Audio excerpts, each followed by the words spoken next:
Hello there, and welcome to our Honoring Service web series. I'm honored today to be joined by Darin Pemberton. He's a former Army non-commissioned officer in the Air Defense Artillery Branch, and now he's the founder and CEO of Rangewalk. Darin, it's such a pleasure to have you with us here today.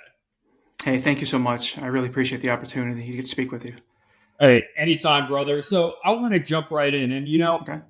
I'm wondering, was there a moment in your Army career that impacted your view on the roles and responsibilities of citizenship? Uh, Actually, yes. Right at the beginning, I remember joining the Army when I was 19 and really not having a clue what I was getting into. But I felt, as nerdy as it sounds, a calling to do something better. I mean, driving for Domino's was great, no shade. But at 19 and kind of lost, I think joining the military gave me opportunities to fail in a very safe place in an organization that was committed to my success. And I think not choosing to let myself quit 5 weeks into basic training taught me a valuable lesson that still sticks with me today. Did you have that urge to quit at 5 weeks in basic training? You know, yeah, just between you and me, obviously. Yeah, actually, I kept going to sick call because I was stressed out. Oh. I didn't know what was happening to me. I had a concussion in my early teenage days, and I revealed that to my recruiter, of course. And so I got to sick call, and I was like, "Oh, my head is hurting me, and I'm so tired, and I just can't do it." And the doctor looked at me and said, "Hey, we can send you home injury prior to service, which means I thank you for your time. You're now laid off from the Army." And I remember walking back from the aid clinic, and I'm walking through Fort Sill, Oklahoma, and around me are other young men and women who are calling cadence and marching and carrying that blue banner, which signifies they're almost at the end of it. And I had a realization that I probably would be justified in quitting, as in no one would call me on it. But man, I wanted to be a part of something, and I wanted to show up back to my family in a uniform. And then to get laid off from the Army, I mean, where do you go, right? So yeah, it forced me to make a decision that altered the rest of my life. I mean, enlisting was the hardest thing. And then when I got there, that became the hardest thing. And so I think one of the perspectives it gave me is that it I would say rightly feels like the first challenge or the most important challenge in your life is always the hardest thing. And I guess I'm here to say living proof that it actually wasn't.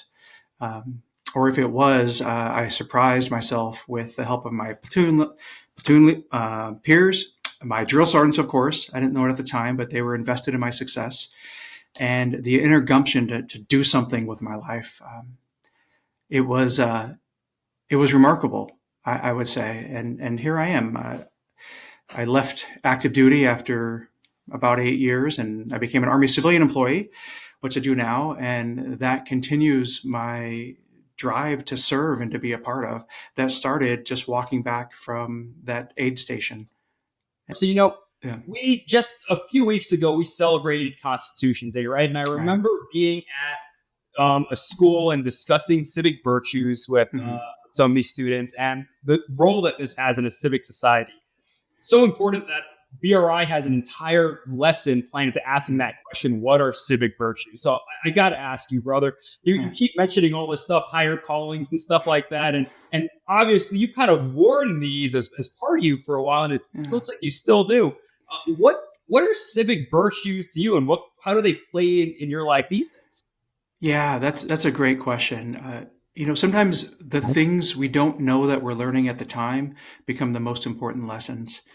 From the Army, and I'm not here to necessarily, promote the Army, but for me, it gave me an opportunity to find loyalty and commitment and courage. Oh, courage was everything for me.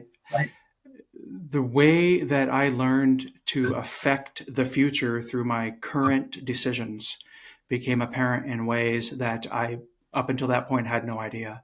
The sense of how I set myself up for success and how I set my teammates up for success. The Army is big on teaming. They want individual success through a collection of teamwork. So we'll do it individually, but we'll do it as a team as well. And so that actually led to my current venture that I do. It's called Range Walk. And if you've been in the Army, you might have heard that command.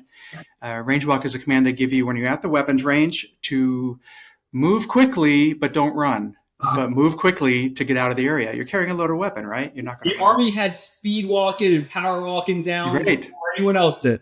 Absolutely right. I didn't realize I was good at it until you're motivated by the aforementioned drill sergeant. So Range Walk is a nonprofit that I formed just this year. The backstory is I got out of the Army through a medical.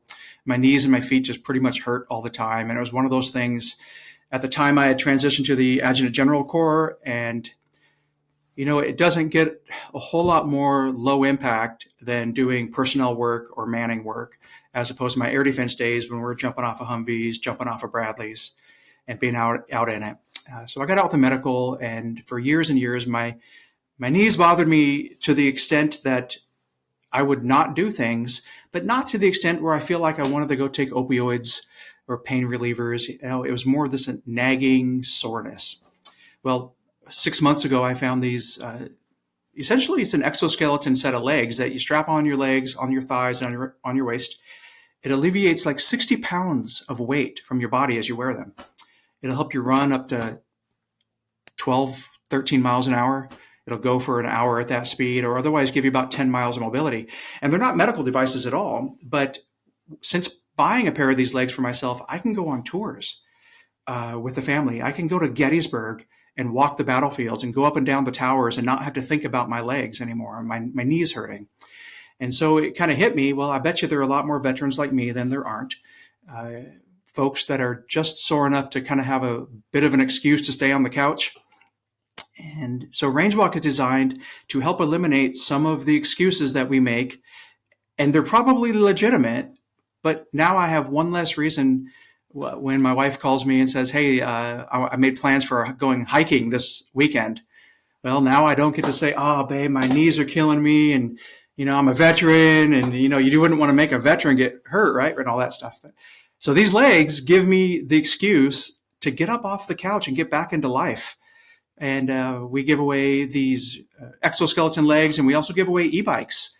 In fact, we gave away an e-bike last week to a gentleman, 20-year Army vet, had a 4-way bypass, and he wants to start exercising again and get his life back. The man is 60 years old, and I love his spirit. But he was telling me, he said, Darin, I want to ride bikes with my wife, but I also need to make sure I can get back home. And an e-bike just fit the bill. And now he's got this bike, and he's putting it together, and we're going to do a follow-up with him. And it's exciting to be a part of something that makes a difference for others.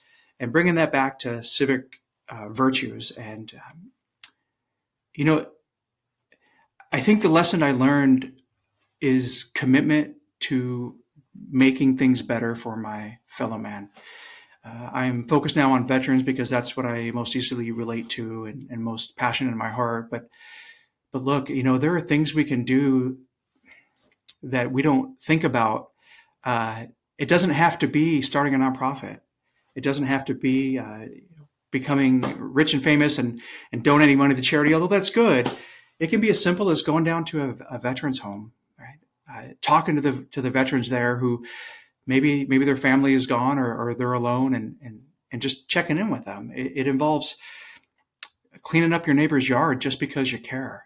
So it's all these little things that can work together to make our society better. I think sometimes they get overlooked because they're not flashy, maybe. Brother, you're a living example of you can take a veteran and take that uniform off of them, but those values stay showing, man. And I love that story where you're still serving. And that's really when we all talk and hear, thank you for your service. It's, thank you for that service, but you're on your second, third, fourth service, now, right? And you're kind of proof of that, man. And you've said a lot of things there when it comes to, not everyone is going to raise their right hand and swear that oath of office like we did. How do you encourage young people these days to serve and strengthen their communities? Well, I guess it kind of goes back to the same reason why I wanted to start this nonprofit.